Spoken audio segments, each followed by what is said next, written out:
29,000 రూపాయలు, కేజీ 29,000 వైఎస్ఆర్సీపీ ప్రభుత్వం ఉన్నంత కాలం మామిడి పంటలు ఇదే చిత్తూరు జిల్లాలో 22 రూపాయల నుంచి 29 రూపాయలకు రైతులు అమ్ముతున్నారు. ఇదే చిత్తూరు జిల్లాలో వైఎస్ఆర్సీపీ ప్రభుత్వం వెళ్ళిపోయిన తర్వాత సంవత్సర కాలంలో రైతుల బతుకులు తల్లడిల్లు అవుతా ఉన్నాయి. నేను అడుగుతా ఉన్నా చంద్రబాబు నాయుడు గారు ప్రభుత్వానికి సూటిగా ప్రశ్నలు. అయ్యా చంద్రబాబు నాయుడు గారు, ప్రతి ఏటా మామిడి కొనుగోలు కార్యక్రమం ఉన్నది. మే 10వ తారీఖు నుంచి మే 16వ తారీఖు మధ్యలో పంటల కొనుగోలు కార్యక్రమం మొదలెట్టాలి. మరి ఎందుకు ఈ సంవత్సరం మొదలు పెట్టలేదు చంద్రబాబు నాయుడు గారు? చంద్రబాబు నాయుడు గారిని గట్టిగా ప్రశ్నిస్తూ ఉంటాము. ఇదే చంద్రబాబు నాయుడు గారు ఈ పని చేయలేదు కాబట్టి రైతులను తాము పండించిన పంటంతా కూడా జూన్ 2వ వారం, జూన్ 3వ వారంలో వస్తే మనం ఫ్యాక్టరీ తెరవలేదు. ఫ్యాక్టరీ 2వ వారం, జూన్ 2వ వారం, జూన్ 3వ వారంలో ఫ్యాక్టరీ తెచ్చేసరికి పంట మొత్తం ఒకేసారి ఒత్తిడి పెరిగింది. పంట మొత్తం కోతకు వచ్చి ఫ్యాక్టరీలకు ఒకేసారి పంట తీసుకెళ్లాల్సిన పరిస్థితులు రైతులు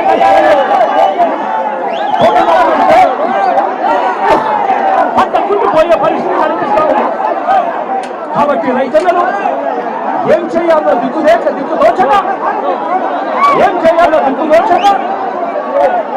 రైతులను ఫ్యాక్టరీ తెలిసే టయానికి వీళ్ళు పంట అనుకున్నామంటే వీళ్ళ రేటు 2.5 రూపాయలు 3 రూపాయలు కొనుగోలు దాచుకున్నాడు. ఇదే పెద్ద మంచి చంద్రబాబు నాయుడు గారిని నేను అడుగుతా ఉన్నా. 52 పల్ప్ కంపెనీలు చిత్తూరు జిల్లాల్లో ఉన్నాయి. నేను అడుగుతా ఉన్నా, జూన్ 2వ వారం, మే 10, 15 తారీఖున తెరవాల్సిన ఈ ఫ్యాక్టరీలో జూన్ 2వ వారం, 3వ వారం దాకా తెలియకపోతే ఉండకపోతే మీరు ఏ గార్తలు కాస్తా ఉన్నారు చంద్రబాబు నాయుడు అడుగుతా ఉన్నా. నేను ఇదే చంద్రబాబు నాయుడు గారిని అడుగుతా ఉన్నా.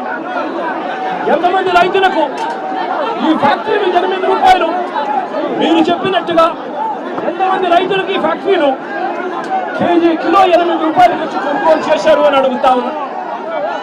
ఎంతమంది రైతులకు మీరు చెప్పినట్టుగా మీరు 4 రూపాయలు రైతులకు ఎంతమందికి ఇచ్చారు అని చంద్రబాబు నాయుడు గారిని గట్టిగా నిలదీస్తూ అడుగుతా ఉన్నా. అయ్యా చంద్రబాబు, మీ పుణ్యాన పరిస్థితి ఏమిటి అనంటే ఈరోజు రైతులకే ఒక్కరికి కూడా గిట్టుబాటు ధర రాని పరిస్థితి. పక్కన కర్ణాటకలో 16 రూపాయలు కేజీకి అక్కడే జనతాదళ నేత కేంద్ర మంత్రి కుమారస్వామి అడిగితే కేంద్ర ప్రభుత్వం 16 రూపాయలకు కొనుగోలు చేయడానికి ముందుకు వచ్చిందట. ఈ 16 రూపాయలు కూడా కేంద్ర ప్రభుత్వం కొనుగోలు చేయడానికి ముందుకు వచ్చింది కూడా మంచి రేటని కాదు, చెప్పి ఆ 16 రూపాయలు కూడా కేంద్ర ప్రభుత్వం కర్ణాటకలో కొనుగోలు చేయడానికి వచ్చేదానికి అక్కడ వాళ్ళు చర్యలు తీసుకుంటే మరి చంద్రబాబు నాయుడు గారి ప్రభుత్వం ఏమి గాడిదలు కాస్తామని అడుగుతా ఉన్నాను.